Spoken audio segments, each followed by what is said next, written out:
La luz de la tarde invadía el despacho acristalado con una crueldad casi deliberada, revelando cada partícula de polvo suspendida en el aire. Ricardo Morales observaba a la 12ª candidata del día acomodarse nerviosamente en la silla frente a su escritorio de caoba. Ella hablaba sobre certificados en pedagogía infantil, metodologías europeas de desarrollo cognitivo y rutinas estructuradas con horarios militares. Él fingía prestar atención, pero sus ojos se desviaban constantemente hacia el reloj suizo en la pared. 20 minutos más y podría dar por terminado aquel teatro incómodo. La mujer frente a él tenía todas las credenciales, un currículum impecable, referencias de familias de abolengo de la Ciudad de México, una postura intachable. Pero Ricardo sabía, con la amarga certeza de quien ya había pasado por esto 11 veces, que duraría como máximo 3 semanas. Quizás un mes, si tenía la paciencia de una santa. El problema nunca eran las niñeras. El problema era Mateo. Su hijo de casi 2 años vivía como un fantasma dentro de aquella mansión en las lomas de Chapultepec. No lloraba, no reía, no pedía que lo cargaran. Simplemente existía, con sus enormes y vacíos ojos cafés observando el mundo como si estuviera detrás de un vidrio infranqueable. Los médicos aseguraban que no había nada malo físicamente. Neurológicamente perfecto, decían. El problema estaba en otro lugar, en un territorio nebuloso que Ricardo se negaba a explorar porque sabía exactamente dónde encontraría la raíz de todo, en sí mismo. La entrevista seguía su curso predecible. La candidata explicaba su enfoque para tratar con niños difíciles, un término que usaba con el cuidado de quien camina sobre cascarones de huevo. Ricardo asintió mecánicamente, preparando ya la frase educada de despedida, cuando la puerta del despacho se abrió con un suave rechinido. Elena, el ama de llaves, que había mantenido esa casa funcionando durante los últimos 15 años, apareció en el umbral con su delantal impecable y una expresión de disculpa. Disculpe que lo interrumpa, señor Ricardo, pero todavía hay una candidata más esperando. No estaba en la lista, pero insistió mucho y... Elena titubeó buscando las palabras. Pensé que al menos debería conocerla. Ricardo reprimió un suspiro. Su paciencia para ese proceso se había agotado hacía horas, pero Elena rara vez hacía peticiones. Si ella creía que valía la pena, probablemente había algo diferente en esa muchacha. Está bien, aceptó, volviéndose hacia la candidata actual. Le agradezco su tiempo. Nos pondremos en contacto. La mujer salió con la dignidad herida de quien sabe que no volverán a llamarla. Ricardo aprovechó los minutos de intervalo para servirse un café ya frío. Observó por la ventana el jardín meticulosamente cuidado, donde Mateo nunca jugaba. Había un columpio infantil instalado hacía más de un año, inmóvil como una escultura decorativa. La siguiente candidata entró al despacho trayendo consigo algo que Ricardo no pudo nombrar de inmediato. No era un perfume caro ni una postura estudiada. Era algo más sutil, una especie de ligereza que contrastaba con el aire pesado de aquella casa. Debía tener unos 25 años. Vestía una blusa sencilla y una falda de mezclilla que delataban un origen humilde, pero tenía en los ojos una claridad que lo hizo enderezarse involuntariamente en la silla. Su cabello castaño estaba recogido en una práctica cola de caballo y sostenía una carpeta de documentos con las manos ligeramente temblorosas. «Buenas tardes, mi nombre es Sofía Mendoza», dijo, y su voz tenía una firmeza que sus manos no demostraban. «Sé que no estaba en la lista de entrevistas, pero cuando me enteré de la vacante por una conocida de la parroquia, pensé que debía intentarlo». Ricardo le indicó la silla. Sofía se sentó en el borde, como quien está lista para salir corriendo en cualquier momento. Él tomó la carpeta de documentos que ella le extendió y comenzó a hojearla por pura formalidad. Certificado de preparatoria, curso básico de primeros auxilios, 2 cartas de recomendación de familias que no conocía. «Veo que no tiene experiencia en casas del Poniente», comentó, en un tono que no era exactamente una crítica, pero casi. «No, señor. Trabajé 3 años cuidando a los hijos de doña Carmen en Iztapalapa. Después, durante un año, Ayudé en 1900 una guardería comunitaria en Nesa. Hizo una pausa. Sé que no es a lo que usted está acostumbrado, pero aprendo rápido y de verdad me importan los niños. Había algo que desarmaba en esa honestidad cruda. Ricardo se dio cuenta de que estaba a punto de despedirla educadamente cuando Sofía se inclinó hacia adelante, ignorando por completo el protocolo que todas las demás candidatas habían seguido al pie de la letra. ¿Puedo hacerle una pregunta?, dijo, y no esperó exactamente el permiso. ¿A su hijo le gusta la música? Ricardo parpadeó desconcertado por el cambio abrupto de dirección. No. Nunca he prestado atención a eso. ¿Y a qué juega? ¿Cuáles son sus juguetes favoritos? A Ricardo se le hizo un nudo en la garganta. Era una pregunta simple, algo que cualquier padre debería saber responder sin pensar, pero él no lo sabía. No tenía ni idea. Mateo no juega mucho, respondió cada palabra pesando como plomo. De hecho, no hace muchas cosas. Es un niño callado. Algo cruzó el rostro de Sofía, una comprensión que parecía ir más allá de las palabras. Abrió la boca para decir algo cuando la puerta del despacho se abrió de nuevo. ¿Ves? Era Leticia, la niñera temporal que se iba esa semana, trayendo a Mateo de la mano. El niño entró en la habitación con sus pasitos mecánicos, su cuerpo pequeño y perfecto, vestido con ropa cara que parecía un uniforme. Su rostro angelical estaba completamente inexpresivo. No miró a su padre, no mostró curiosidad por la presencia de una extraña. Simplemente se detuvo en medio del despacho, inmóvil como siempre. Leticia murmuró algo sobre tener que buscar sus maletas y salió rápidamente. El silencio que se instaló fue absoluto. Ricardo sintió el peso familiar de la ineptitud oprimiéndole el pecho. Nunca sabía qué hacer en esos momentos. Cómo acercarse a su propio hijo sin que pareciera una junta corporativa entre extraños.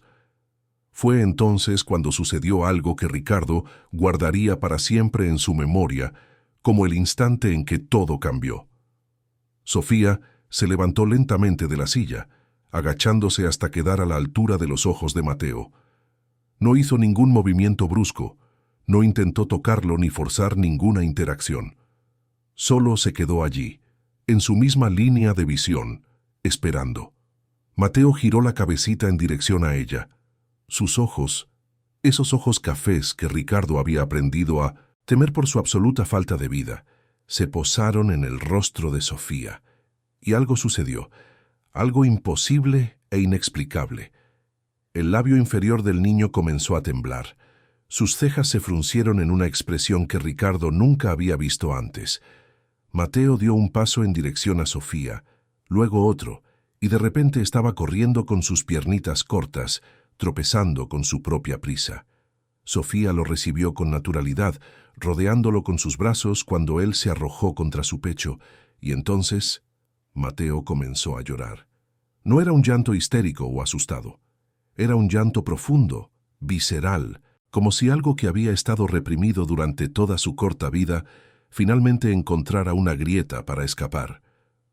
Ricardo se levantó de la silla tan bruscamente que casi la tumba. Se quedó allí parado, completamente paralizado, viendo a su hijo abrazar a una completa extraña y llorar de una manera que nunca había llorado en sus brazos. Sofía acariciaba la espalda de Mateo con movimientos suaves, haciendo un sonido bajo y reconfortante.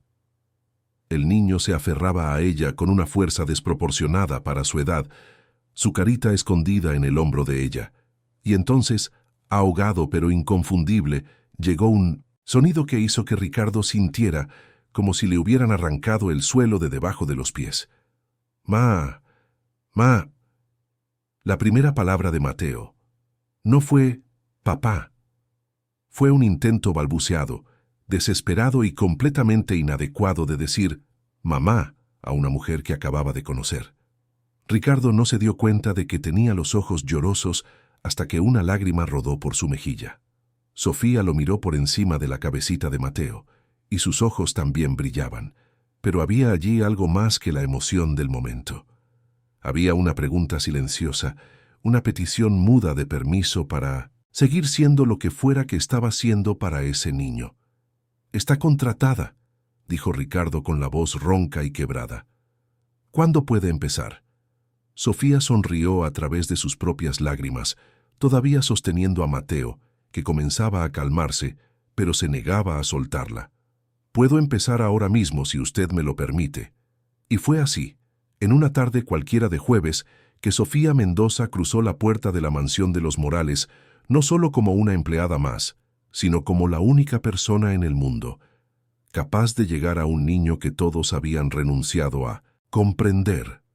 La primera noche de Sofía en la mansión transcurrió como una danza delicada entre lo familiar y lo desconocido. Elena le había preparado el cuarto de servicio en el segundo piso, un espacio sencillo pero cómodo, con vista al jardín interior. Sofía apenas tuvo tiempo de deshacer su pequeña maleta antes de que Mateo apareciera en la puerta, traído por una Elena visiblemente sorprendida. «Se escapó de su cuarto», explicó el ama de llaves con una mezcla de asombro y alivio. «Estuvo buscándola por toda la casa. Nunca lo había visto hacer eso». Mateo sostenía una cobija azul raída, el único objeto que parecía tener algún significado personal para él. Sus ojos estaban fijos en Sofía con una intensidad que rayaba en la desesperación. Era como si temiera que, al parpadear, ella pudiera desaparecer como un sueño. Sofía se arrodilló de nuevo a su altura, algo que ya se estaba convirtiendo en un gesto natural entre los dos. «Hola, Mateo. ¿Viniste a visitarme?» Extendió la mano, y el niño la tomó de inmediato, sus deditos pequeños entrelazándose con los de ella con fuerza. «¿Sabes qué traje en mi maleta? Una guitarra. ¿Te gustaría escuchar una canción antes de dormir?» Era la primera vez que alguien le hacía una pregunta directa a Mateo, esperando una respuesta real.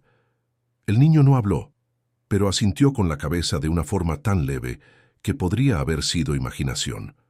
Sofía, sin embargo, lo aceptó como la comunicación más significativa del mundo. Tomó la guitarra vieja que había pertenecido a su padre, un instrumento que había cruzado México entero antes de llegar a sus manos. Se sentó en la cama y acercó a Mateo a ella. El niño se acomodó a su lado, todavía sosteniendo la cobija, pero ahora con los ojos bien abiertos y atentos. Las primeras notas llenaron el cuarto con una suavidad que parecía imposible en esa casa de líneas rectas y silencios pesados. Sofía cantó una canción de cuna de Guanajuato, de esas que su abuela solía cantar en las noches cálidas de San Miguel de Allende. Su voz no era técnicamente perfecta, pero cargaba algo más valioso: verdad. Mateo recostó la cabeza en el brazo de ella, y por primera vez desde que había nacido, se durmió sin resistencia, sin ese estado de vigilia tensa que preocupaba a todos los médicos. Lo que Sofía no sabía era que Ricardo estaba parado afuera del cuarto, habiendo subido para ver dónde se había metido Mateo. Se quedó allí, recargado en la pared del pasillo, escuchando esa voz desconocida transformar su casa en algo que no podía nombrar, algo que se parecía peligrosamente a un hogar. Cuando la música cesó, Ricardo esperó unos minutos antes de tocar ligeramente la puerta entreabierta. Sofía levantó la vista, sobresaltada, e hizo un gesto señalando a Mateo dormido. «Voy a llevarlo a su cuarto», susurró Ricardo entrando con cuidado. «Mejor hay que dejarlo dormir aquí hoy», respondió Sofía en voz baja. «Está tan tranquilo. No queremos asustarlo ahora». Ricardo dudó. Había algo profundamente incorrecto en dejar que su hijo durmiera en el cuarto de la empleada en su primera noche en la casa. Pero al ver a Mateo completamente relajado por primera vez, con una de sus manitas todavía agarrando la blusa de Sofía incluso en sueños, no pudo discutir. «Está bien, si no te importa». «Claro que no me importa, señor Ricardo. Solo Ricardo está bien», dijo sorprendiéndose a sí mismo. «El señor me hace sentir como si tuviera 80 años». Sofía sonrió, y Ricardo se dio cuenta de que era una sonrisa genuina, sin la dosis de falsedad educada que recibía de prácticamente todos a su alrededor.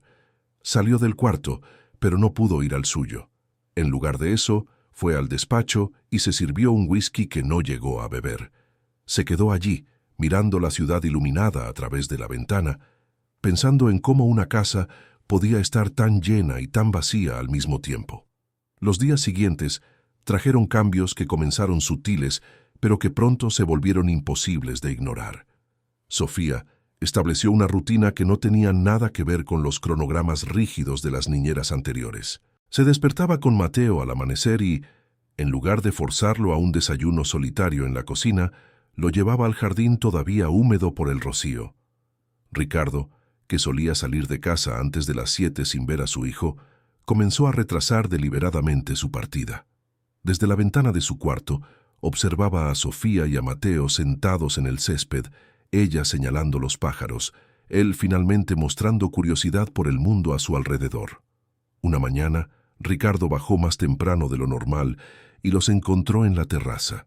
Sofía le estaba enseñando a Mateo a aplaudir al ritmo de una canción que tarareaba.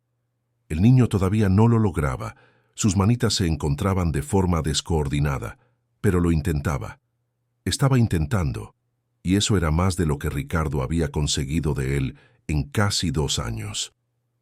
«Buenos días», dijo, y su propia voz sonó extraña y tímida a sus oídos.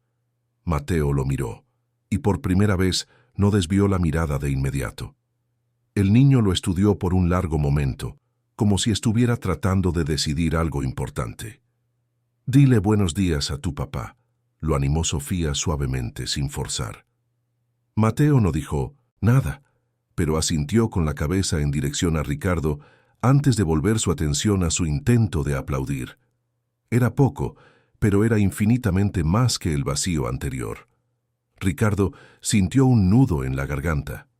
Murmuró algo sobre un compromiso urgente y se fue al trabajo, pero pasó todo el día incapaz de concentrarse en juntas e informes.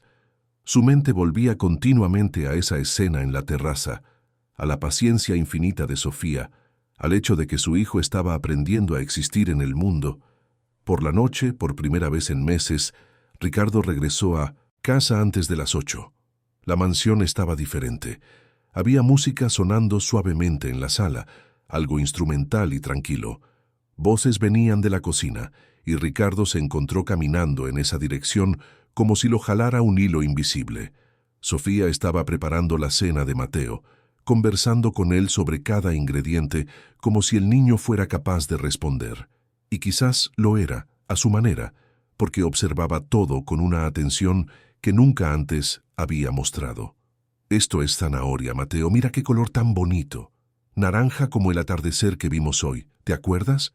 Mateo tomó un trozo de zanahoria y lo examinó, llevándoselo a la nariz para olerlo. Sofía se rió, un sonido cristalino que hizo que algo se moviera en el pecho de Ricardo. «Exacto, siempre huele la comida primero. Mi abuela siempre decía que comemos primero con los ojos y la nariz, y luego con la boca». Fue entonces cuando Sofía se giró y vio a Ricardo parado en la entrada de la cocina. No pareció avergonzada de que la hubiera encontrado allí, en su territorio, tratando la casa como si fuera suya. «Buenas noches, Ricardo. Llegó temprano hoy. Cancelé una junta», dijo, y era verdad, aunque no era la razón completa. La razón completa era que ya no aguantaba estar lejos, ya no aguantaba perderse los momentos en que su hijo finalmente estaba despertando a la vida. «Mateo y yo estamos haciendo sopa de verduras. Nada muy sofisticado, pero...» titubeó. «Hay suficiente para 3 si quieres cenar con nosotros». Era una invitación simple, casi casual. Pero para Ricardo pareció la cosa más significativa que alguien le había ofrecido en años. No cenaba en casa desde hacía tanto tiempo que ni siquiera recordaba la última vez. Sus comidas eran siempre en restaurantes caros con socios y clientes. Comida excelente que no sabía a nada. «Me encantaría», respondió sorprendiéndolos a ambos. Y fue así, en una cocina iluminada por la luz cálida del candelabro, que Ricardo Morales cenó con su hijo por primera vez. Sofía sirvió la sopa en tazones sencillos, no en los platos de porcelana que estaban guardados en la alacena. Mateo comió despacio, pero comió. Cada cucharada parecía un pequeño milagro. Ricardo no sabía que el niño había rechazado la comida sólida durante semanas, que las niñeras anteriores tenían que forzarlo a tomar biberones. «¿Cómo lo haces?», preguntó Ricardo cuando Mateo terminó, y Sofía lo limpió con una delicadeza que parecía innata. «¿Cómo llegas a él de una manera que nadie más puede?». Sofía tomó a Mateo en brazos, el niño bostezando y recostando la cabeza en su hombro. Encontró los ojos de Ricardo y había en ellos una sabiduría que no correspondía a su edad. «No hago nada especial, solo le presto atención. De verdad. No a lo que debería ser o a lo que los libros dicen que un niño de su edad necesita hacer. Le presto atención al Mateo que está aquí, ahora, con todo lo que es y todo lo que siente». Ricardo sintió como si ella acabara de exponer todas sus fallas como padre en una sola frase amable. Bajó la vista hacia el tazón vacío frente a él. «Yo no sé cómo hacer eso», admitió, con la voz más baja de lo que pretendía. «Cuando lo miro solo puedo ver…». No terminó la frase, pero no era necesario. Sofía sabía lo que veía la ausencia, veía la culpa, veía a la persona que debería estar allí y ya no estaba.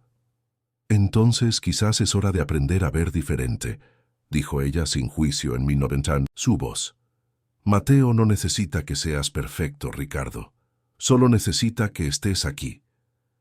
Esas palabras quedaron resonando en la mente de Ricardo mucho después de que Sofía llevara a Mateo a dormir, mucho después de que él se retirara a su cuarto solitario. Por primera vez en 2 años, se permitió pensar que quizás, solo quizás, no era demasiado tarde para construir algo real con su hijo. Y todo eso por una muchacha que había entrado en su vida con nada más que una guitarra vieja y un corazón demasiado grande para su propio bien. Las semanas siguientes dibujaron una nueva rutina en la mansión de los Morales, una coreografía silenciosa, donde cada uno aprendía su papel. Ricardo comenzó a salir más tarde para la oficina y a regresar progresivamente más temprano, siempre con una excusa corporativa que sonaba falsa hasta para él mismo. La verdad, que apenas admitía para sí, era que ya no quería perderse los momentos en que la casa cobraba vida. Sofía transformaba cada ambiente por donde pasaba. La sala, antes un museo de muebles caros e intocables, ahora tenía cojines esparcidos por el suelo, donde ella y Mateo construían torres con bloques de madera. El jardín, ese espacio meticulosamente planeado pero estéril, se convirtió en un territorio de exploración donde el niño finalmente se ensuciaba de tierra y parecía orgulloso de ello. Una tarde de sábado, Ricardo tomó una decisión que sorprendió incluso a Elena. En lugar de ir a la oficina como hacía todos los fines de semana, se quedó en casa. Bajó a la cocina en bermudas y camiseta, algo tan inédito que el ama de llaves casi tira la bandeja de café que llevaba. «Señor Ricardo, ¿necesita algo? Puedo prepararle.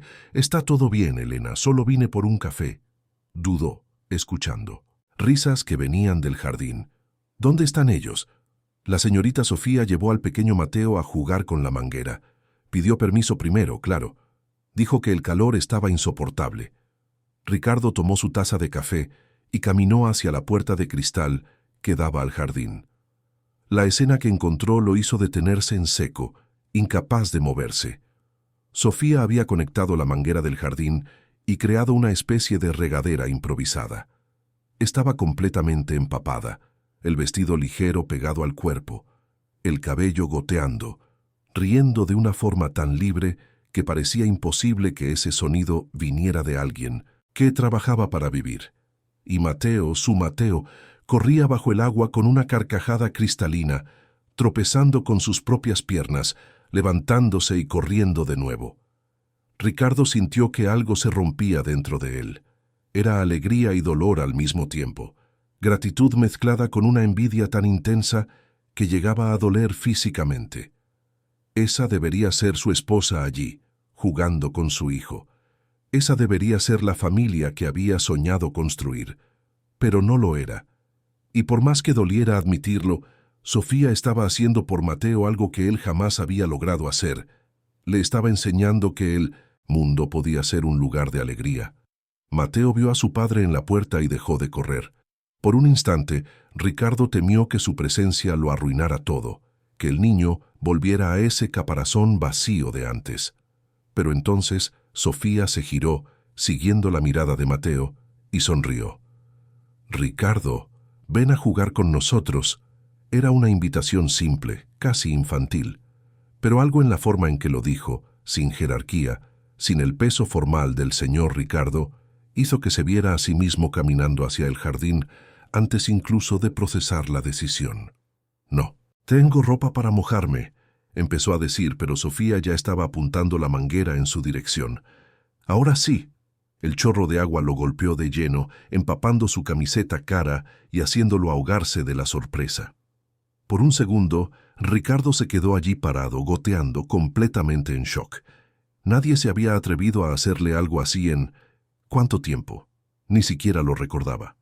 Y entonces, para su propia sorpresa y la de todos a su alrededor, Ricardo Morales comenzó a reír.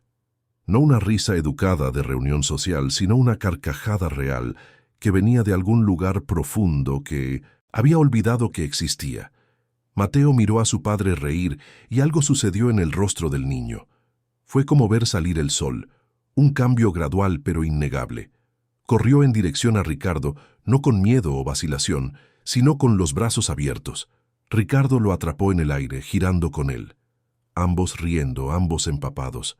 Y por primera vez desde que Mateo había nacido, el niño lo abrazó de vuelta. Pequeños brazos alrededor de su cuello, una risa contra su oído. Y Ricardo sintió como si finalmente, algo que estaba roto dentro de él comenzara a sanar. Sofía cerró la manguera y los observó, secándose sus propias lágrimas disimuladamente. Había algo en la escena que era a la vez hermoso y doloroso, una intimidad que ella sabía que nunca podría reclamar de verdad. Ella era solo la niñera, el puente temporal entre un padre y un hijo. Eventualmente, habría cumplido su papel y podría irse, excepto que la idea de irse estaba empezando a doler de una forma para la que no estaba preparada. Esa noche, después de que Mateo se durmiera, Ricardo encontró a Sofía en la terraza, mirando las luces de la ciudad. Se había cambiado de ropa, pero su cabello todavía estaba húmedo, oliendo a champú barato y a algo floral que no pudo identificar.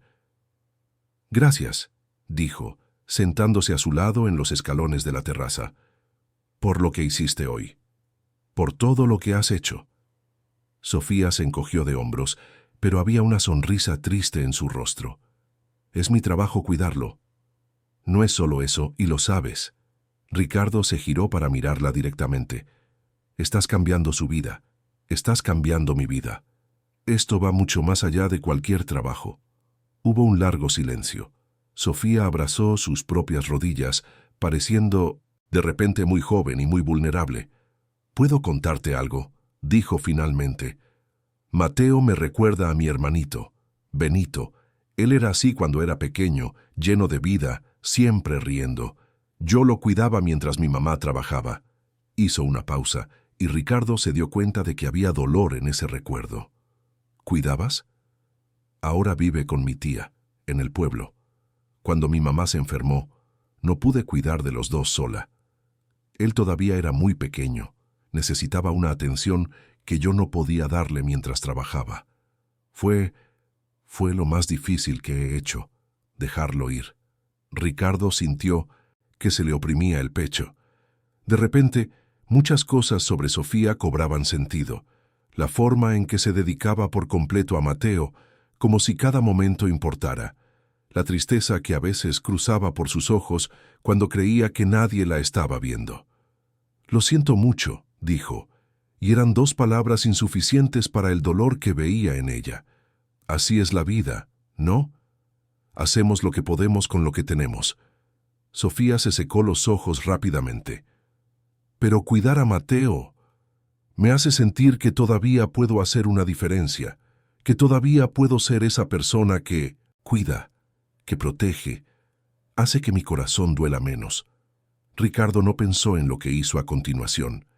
Simplemente extendió el brazo y acercó a Sofía, dejando que apoyara la cabeza en su hombro.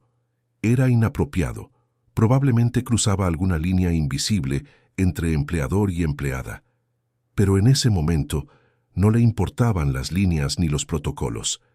Ella necesitaba consuelo, y él necesitaba ofrecerle eso a alguien que le había dado tanto. Se quedaron así por un largo tiempo, dos seres humanos heridos encontrando un momento de paz en la compañía del otro. Sobre ellos, las estrellas eran testigos silenciosos. Y dentro de la casa, Mateo dormía tranquilo por primera vez en su vida, inconsciente de la delicada red de afecto y necesidad que se estaba tejiendo a su alrededor. Lo que ninguno de los dos sabía era que ese momento de cercanía, tan inocente y necesario, marcaba el inicio de algo que ni Ricardo ni Sofía estaban preparados para enfrentar. Algo que transformaría por completo no solo la relación entre ellos, sino todo el futuro que habían imaginado para sí mismos. Dentro de la casa, Elena observaba por la ventana de la cocina y negaba levemente con la cabeza. Había visto muchas cosas en sus 15 años trabajando para la familia Morales, pero esta conexión frágil y peligrosa que se formaba entre su patrón y la joven niñera, esto era algo nuevo. Y no sabía si rezar para que floreciera o para que terminara antes de que alguien saliera realmente herido. Porque en su experiencia, cuando mundos tan diferentes chocaban, rara vez terminaba bien para los corazones involucrados. El mes de octubre llegó trayendo las primeras lluvias de la temporada, lavando la Ciudad de México con esa persistencia melancólica que hacía que la ciudad pareciera más humana. Ricardo estaba en su despacho, fingiendo analizar informes financieros, mientras en realidad observaba por la ventana cómo la lluvia transformaba el jardín en una pintura impresionista borrosa. Su celular sonó, mostrando el número de casa. Elena contestó, y él atendió distraídamente, esperando alguna cuestión doméstica rutinaria. «Señor Ricardo, disculpe que lo moleste en el trabajo, pero...» La voz del ama de llaves tenía una urgencia inusual. «Es el pequeño Mateo. Tiene fiebre alta y la señorita Sofía está muy preocupada. Ya le di el medicamento, pero quizás debería volver a casa». Ricardo ya estaba de pie antes de que Elena terminara la frase. Agarró el saco, murmuró algo a su secretaria sobre una emergencia familiar y salió, dejando una sala de juntas llena de ejecutivos sorprendidos mirando la puerta cerrada. El tráfico en Paseo de la Reforma estaba imposible con la lluvia, cada minuto pareciendo una hora. Ricardo tamborileaba los dedos en el volante, tratando de no dejar que la ansiedad se convirtiera en pánico. Era solo fiebre, los niños tenían fiebre todo el tiempo. Pero Mateo no era cualquier niño, era su hijo, y la idea de que algo le pasara le oprimía el pecho de una forma que no estaba preparado para sentir.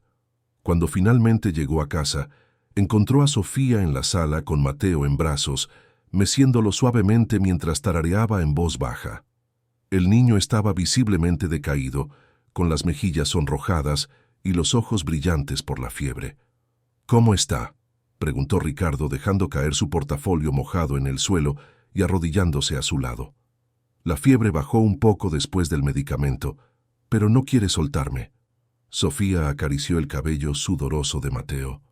«Creo que es solo una gripa, pero está muy asustado. Nunca se había enfermado desde que llegué». Mateo abrió los ojos al oír la voz de su padre. Extendió una manita temblorosa en dirección a Ricardo, y el gesto fue tan inesperado y tan deseado que Ricardo sintió que le ardían los ojos. «¿Quieres ir con papá?», preguntó Sofía suavemente. Para sorpresa de ambos, Mateo asintió. Sofía lo pasó con cuidado a los brazos de Ricardo, y el niño se acurrucó contra el pecho de su padre con la misma confianza que mostraba con ella. Era la primera vez que esto sucedía, la primera vez que Mateo lo elegía activamente. «Estoy aquí, campeón», murmuró Ricardo contra el cabello de su hijo. «Papá está aquí y no va a dejar que te pase nada malo». Sofía sonrió a través de sus propias lágrimas. «Voy a buscar una compresa fría. Sigue haciendo eso, se está calmando». Las horas siguientes se disolvieron en una vigilia compartida. Ricardo y Sofía se turnaron para sostener a Mateo, medirle la temperatura, ofrecerle agua y palabras de consuelo. La fiebre subía y bajaba en olas impredecibles, haciendo que el niño delirara ligeramente en algunos momentos, llamándolos a ambos de formas que derretían cualquier defensa que pudieran tener. Fue durante una de esas largas horas de la madrugada, con Mateo, finalmente durmiendo más tranquilo entre ellos en el sofá, que Ricardo rompió el silencio.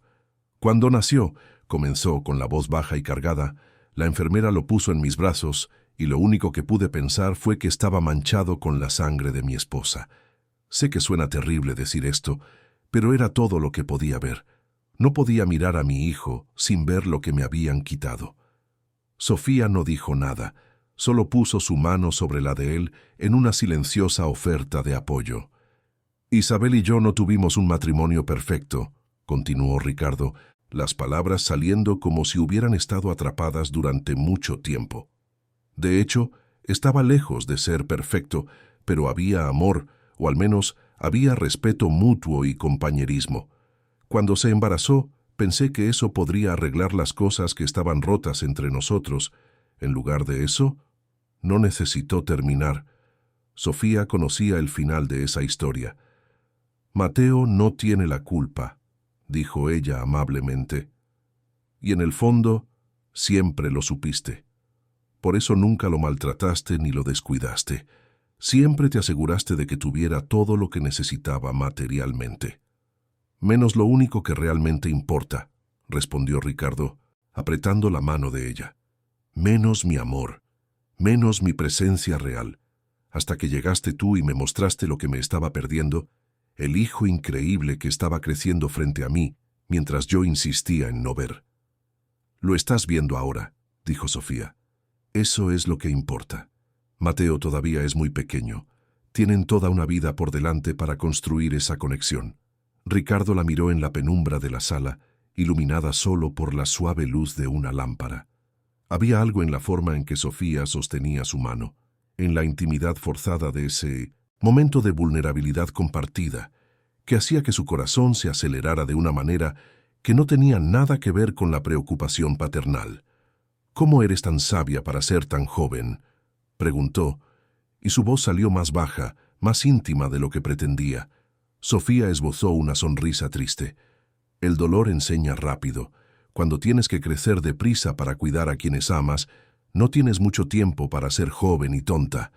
Había tantas preguntas que Ricardo quería hacer, sobre la madre enferma que había mencionado, sobre el hermano que tuvo que dejar ir, sobre los sueños que probablemente había abandonado para asumir responsabilidades tan pesadas. Pero Mateo se movió entre ellos, murmurando algo ininteligible en sueños, y el momento se deshizo. «Está mejor», dijo Sofía, verificando la temperatura de la frente del niño con los labios. «La fiebre bajó. Creo que lo peor ya pasó». «Gracias a ti», dijo Ricardo. «Habría entrado en pánico si hubiera estado solo». «Lo habrías hecho bien», aseguró ella. «Lo haces mejor de lo que crees, Ricardo. Solo necesitas confiar un poco más en ti mismo». Llevaron a Mateo de vuelta a su cama, algo inédito desde que Sofía había llegado. El niño había dormido más noches en el cuarto de ella que en el suyo propio, pero esa noche se acomodó en su propia cama sin protestar, sosteniendo las manos de ambos hasta quedarse completamente dormido. Ricardo y Sofía se quedaron allí parados por un largo momento, mirando al niño dormir, ninguno de los dos queriendo ser el primero en alejarse. «Sofía», comenzó Ricardo, volviéndose hacia ella, con voz vacilante.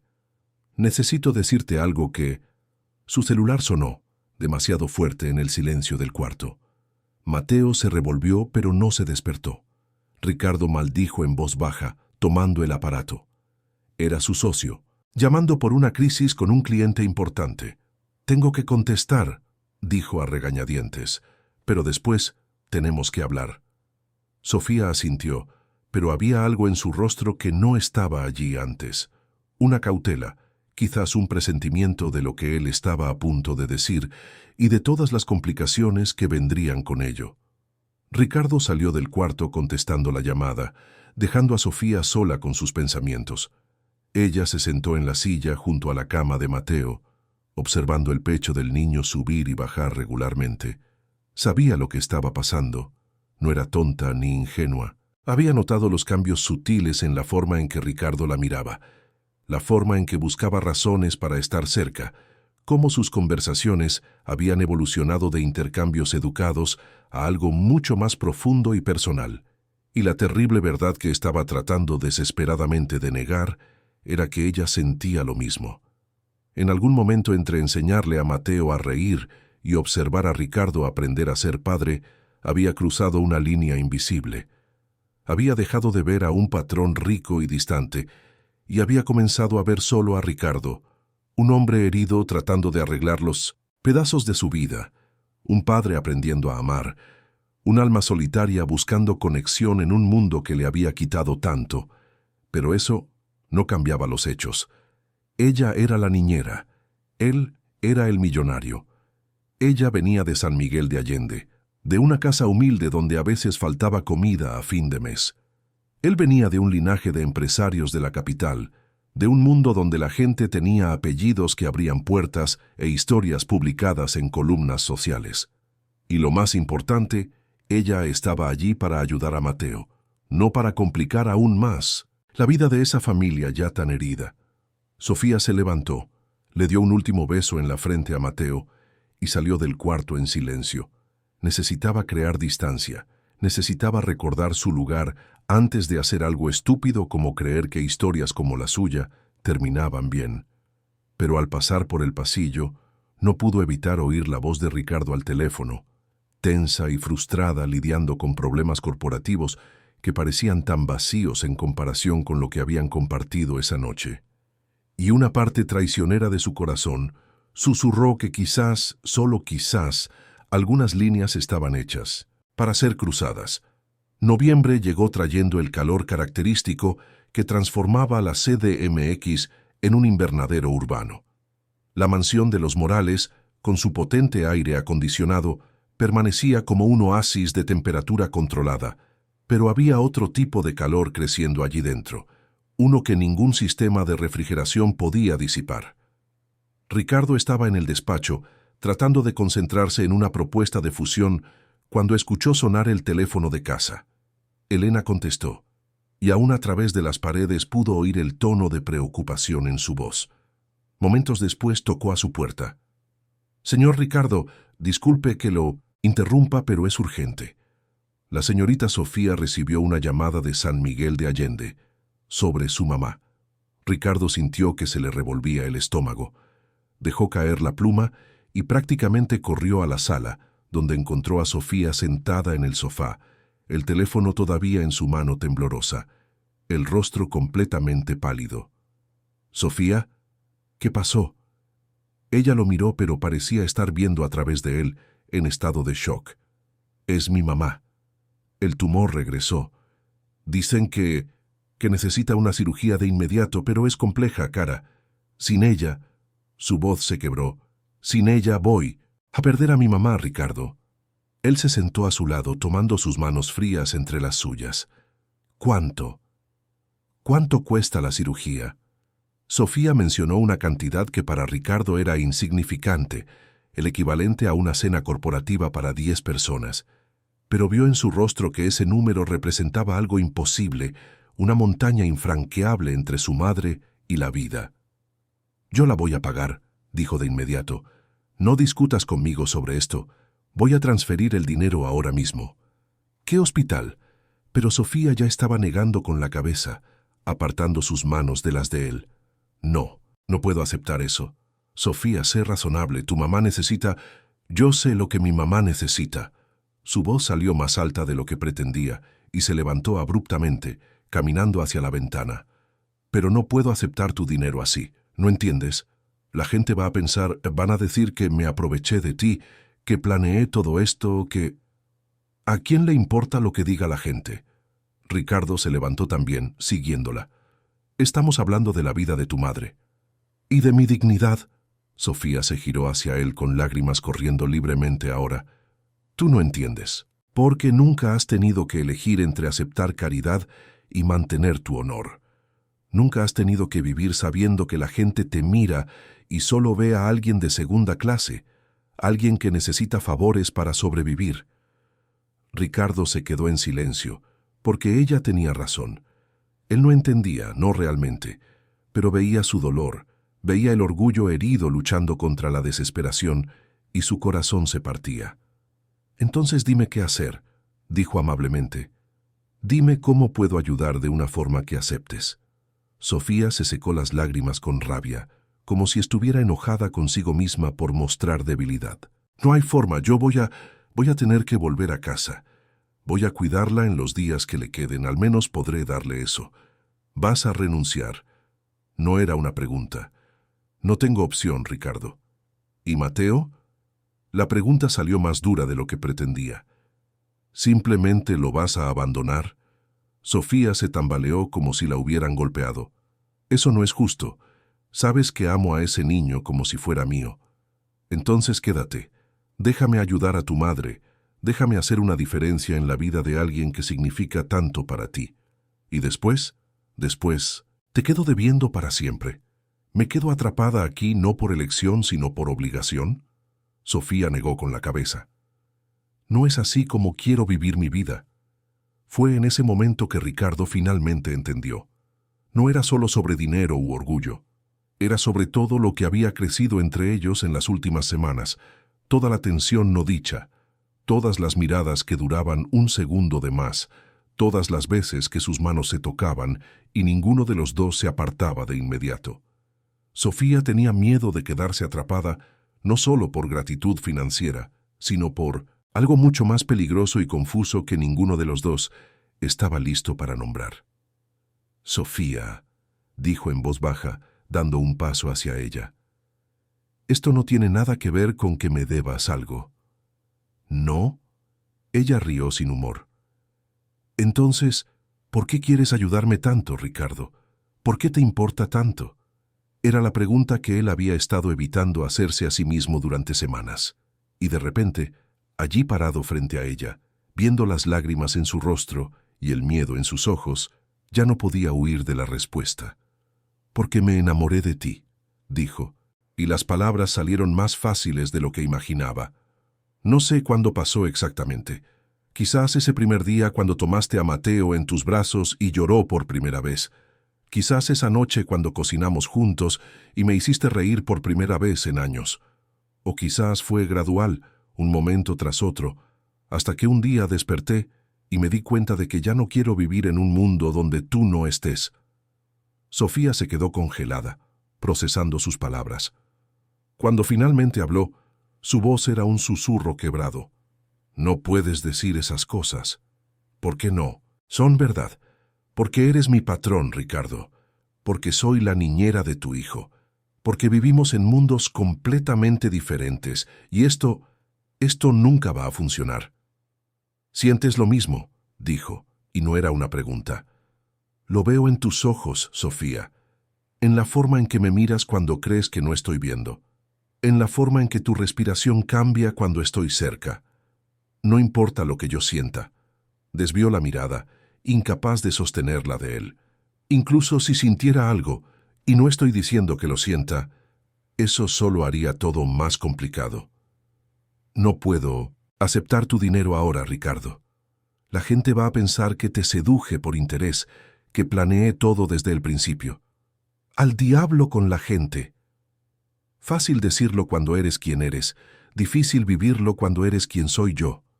Sofía tomó su bolso, que estaba sobre la silla. «Voy a hacer mis maletas. Voy a tomar el camión esta noche para San Miguel de Allende». «Sofía, por favor, dale las gracias a Mateo de mi parte. Dile que tuve que irme, pero que nunca lo voy a olvidar». Salió de la sala prácticamente corriendo, dejando a Ricardo allí parado, sintiendo como si le hubieran arrancado el suelo de debajo de los pies. Acababa de confesar algo que apenas admitía para sí mismo, y ella había huido. Pero era su orgullo lo que había huido, se dio cuenta Ricardo. Era el miedo a ser vista como una oportunista, a que sus sentimientos genuinos fueran manchados por circunstancias financieras. Y no sabía cómo resolver eso, cómo hacerle ver que el dinero era la menor parte de lo que le estaba ofreciendo.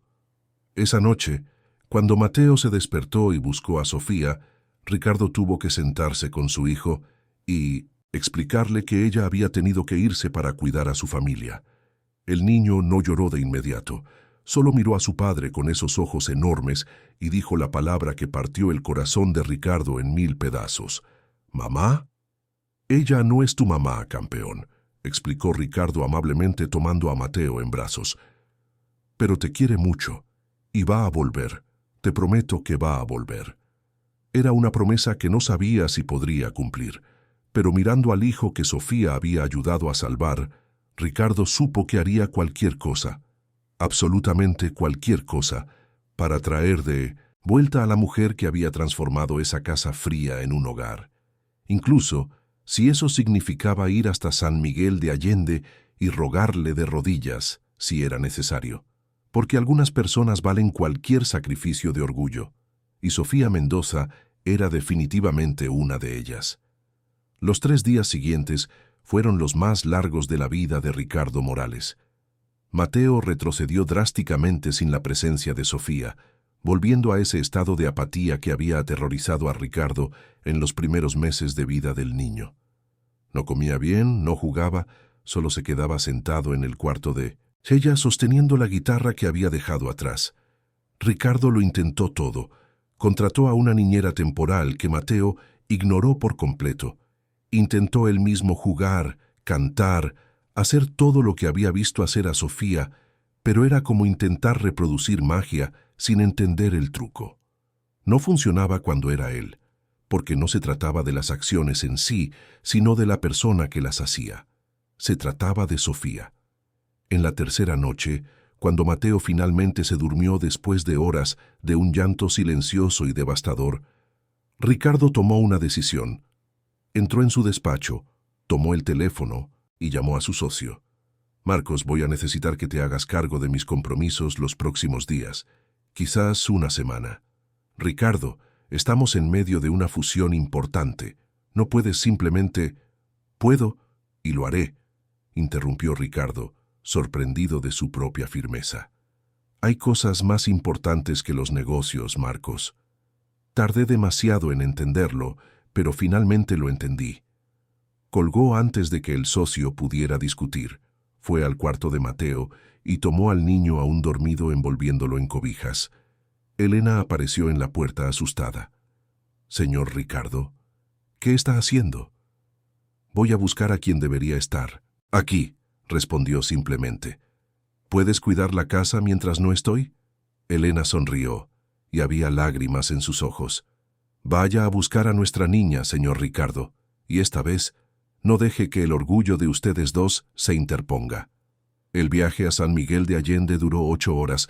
Atravesando la madrugada y el amanecer, Mateo se despertó confundido en la sillita del coche, pero cuando Ricardo le explicó a dónde iban, la carita del niño se iluminó de una manera que hizo que cada kilómetro valiera la pena. «¿Mamá?», preguntó Mateo esperanzado. «Vamos a ver a Sofía», corrigió Ricardo, amablemente, pero su corazón se encogió. Mateo había comenzado a llamar a Sofía así, y aunque Ricardo sabía que técnicamente estaba mal, no podía corregirlo de verdad, porque en el corazón, donde importaba, Sofía era la madre que Mateo había elegido. Llegaron a San Miguel de Allende cuando el sol ya estaba alto, transformando las históricas calles de piedra en una postal. Ricardo se detuvo para pedir indicaciones y lo dirigieron a una casa sencilla en la periferia de la ciudad, lejos de las casonas coloniales del centro turístico. La casa era pequeña pero bien cuidada, con macetas de flores en la ventana y una puerta de madera pintada de azul claro. Ricardo respiró hondo, tomó a Mateo en brazos y tocó. Quien abrió fue una mujer de unos 50 años, delgada y visiblemente debilitada por la enfermedad, pero con los mismos ojos amables de Sofía. «¿Puedo ayudarle?», preguntó, y entonces vio a Mateo. Su rostro se iluminó. «Ah, tú debes ser el pequeño Mateo. Mi hija no para de hablar de ti». «Señora Mendoza, mi nombre es Ricardo Morales. Necesito hablar con Sofía». La madre de Sofía estudió a Ricardo con una intensidad que lo hizo sentir como si estuviera siendo evaluado no por su cuenta bancaria, sino por el contenido de su carácter. Finalmente, abrió la puerta por completo. Está en el patio, pero creo que es mejor que yo lo lleve. Sofía ha estado difícil estos últimos días. Ricardo entró en la modesta casa, tan diferente de su mansión pero infinitamente más acogedora. Había fotos en las paredes, carpetas de ganchillo cubriendo los muebles, el olor a comida casera viniendo de la cocina. En el pequeño patio, Sofía estaba tendiendo ropa en el tendedero. Llevaba un vestido sencillo de algodón y tenía el cabello recogido en un chongo desordenado. Se veía más joven así, más vulnerable, y el corazón de Ricardo se encogió al verla. Mateo vio a Sofía y comenzó a agitarse en los brazos de Ricardo, gritando «¡Mamá! ¡Mamá!» con toda la fuerza de sus pequeños pulmones. Sofía se giró tan bruscamente que tiró la cesta de la ropa. Su rostro pasó por una secuencia de emociones: shock, alegría, confusión y finalmente algo que parecía miedo. «¿Ricardo? ¿Qué están haciendo aquí?» Pero Mateo ya había sido puesto en el suelo y corría hacia ella con esa velocidad descoordinada de niño pequeño. Sofía lo atrapó automáticamente y el niño se aferró a ella como si su vida dependiera de ello, sollozando contra su cuello. «Te extrañé, te extrañé, te extrañé», repetía entre sollozos, y eran palabras que nunca había dicho antes, que quizás ni siquiera sabía que sabía hasta ese momento. «Yo también te extrañé, mi amor», susurró Sofía con lágrimas corriendo libremente por su rostro. «Tanto, tanto». Ricardo se acercó despacio, como si se acercara a algo frágil que pudiera romperse. La madre de Sofía había regresado discretamente al interior de la casa, dándoles privacidad. «No está comiendo», dijo Ricardo con la voz ronca. «No está durmiendo bien. Solo se queda sentado en tu cuarto esperando que vuelvas y yo...» Se detuvo tragando con dificultad. «Descubrí que estoy exactamente igual que él. Esta casa se quedó vacía sin ti, Sofía. Nosotros nos quedamos vacíos». «Ricardo, ya te expliqué por qué no puedo...» comenzó ella, pero él la interrumpió. «Lo sé. Me explicaste sobre el orgullo, sobre la dignidad, sobre no querer deberle nada a nadie. Y lo respeto. Te respeto a ti. Pero, Sofía, lo que te estoy ofreciendo no es caridad. Es... Buscó las palabras correctas, sabiendo que este era el momento más importante de su vida, que lo que dijera ahora determinaría todo lo demás. «Es amor», dijo finalmente, con absoluta sencillez. «Es amor puro y simple. No el amor que viene con condiciones o expectativas. No es amor que espera ser pagado de vuelta. Es el tipo de amor que solo quiere ver a la persona amada feliz, segura y viva». Sofía sostenía a Mateo contra su pecho, las lágrimas cayendo sin parar ahora. «Pero la gente va a pensar...» «Sofía Mendoza», llegó la voz firme de su madre desde la ventana de la cocina. «Ven aquí adentro, ahora». Sofía obedeció, automáticamente, todavía cargando a Mateo, con Ricardo siguiéndola vacilante. Dentro de la sencilla cocina, la madre de Sofía estaba sentada a la mesa de madera gastada y había un brillo en sus ojos que era en parte diversión, en parte exasperación maternal. «Siéntate aquí, niña», ordenó señalando la silla de enfrente. Sofía se sentó, con Mateo todavía pegado a ella. La madre se giró hacia Ricardo. «Usted también, muchacho, siéntese». Ricardo se sentó, sintiéndose extrañamente como si estuviera en la oficina del director. «Sofía», comenzó la madre, «eres mi hija y te amo más que a nada en este mundo, pero estás siendo una tonta». «Mamá, déjame terminar. Este hombre vino hasta aquí, manejó toda la noche con un niño para buscarte. Este niño», señaló a Mateo, «te llama mamá. ¿Crees que eso es poca cosa? ¿Crees que el amor verdadero aparece tantas veces en la vida como para que puedas darte el lujo de mandarlo a volar por lo que los vecinos chismosos van a pensar? Pero el dinero, el tratamiento. Acepta el tratamiento. Deja que el hombre ayude. Y después, si tu orgullo no aguanta, le pagas de a poquito como puedas. Pero no tires a la basura una oportunidad de ser feliz, de tener una familia, por un orgullo tonto». La madre de Sofía se giró hacia Ricardo. «¿Y usted, joven rico? ¿Ama a mi hija? La amo, respondió Ricardo sin dudar, con todo lo que soy. ¿Y la va a tratar con respeto? ¿No va a creer que por tener más dinero puede mandarla? Jamás. Sofía es la persona más fuerte que conozco. No necesita que nadie la mande. Necesita un compañero, y yo quiero ser ese compañero. La madre de Sofía asintió, satisfecha. Entonces está resuelto. Acepta la ayuda, niña. Deja que el hombre pague mi tratamiento. Y después ustedes tres se van y construyen una familia de verdad, de esas que importan.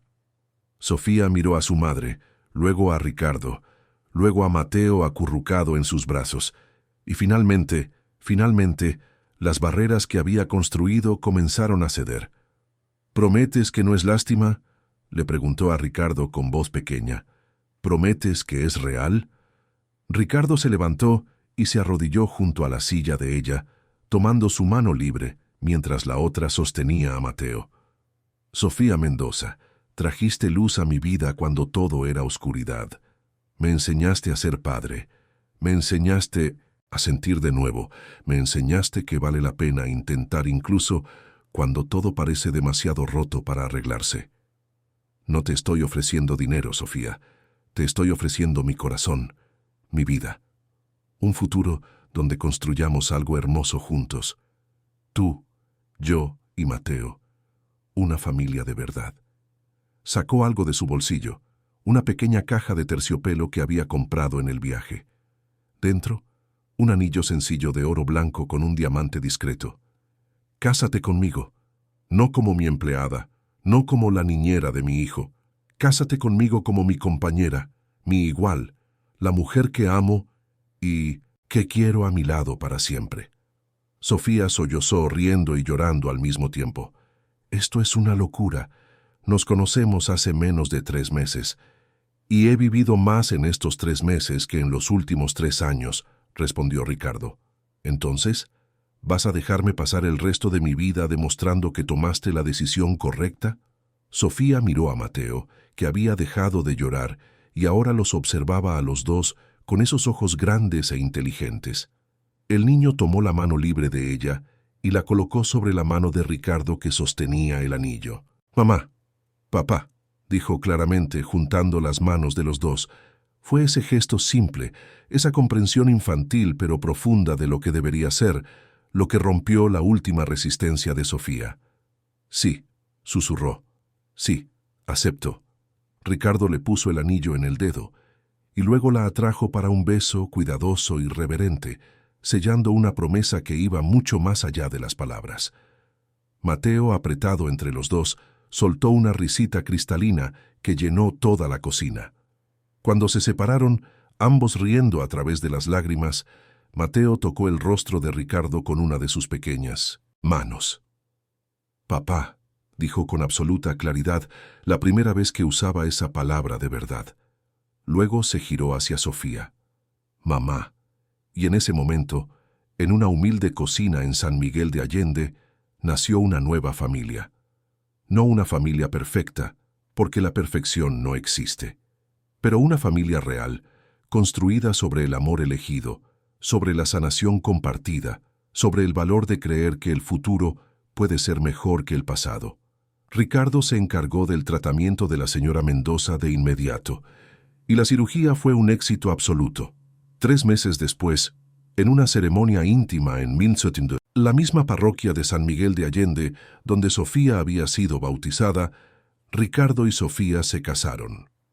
Mateo fue el paje, llevando los anillos con una seriedad cómica para un niño de 2 años y medio. La mansión en la Ciudad de México fue transformada.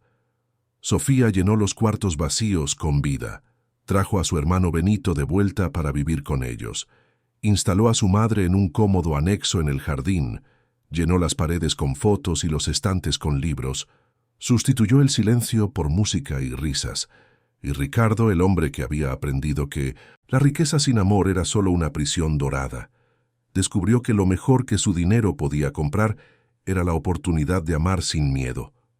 Años después, cuando alguien preguntaba cómo se habían conocido, Mateo, ya un niño de 6 años listo y cariñoso, Respondía con la sabiduría simple de los niños.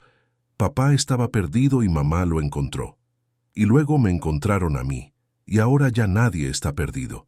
Y esa era, al final, la verdad más simple y más profunda.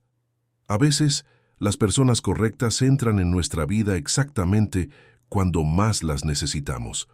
Y cuando reconocemos ese regalo, cuando tenemos el valor de agarrarlo con ambas manos y no soltarlo, suceden milagros.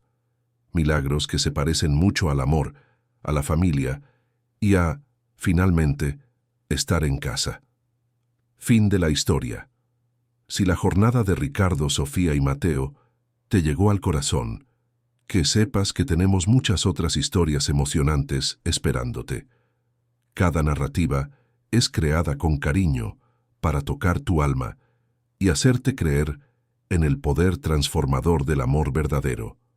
Dale like si esta historia te emocionó. Suscríbete al canal para no perderte ninguna historia nueva y cuéntanos en los comentarios. ¿Crees que el amor puede superar todas las diferencias? Tu opinión es muy importante para nosotros. Hasta la próxima historia.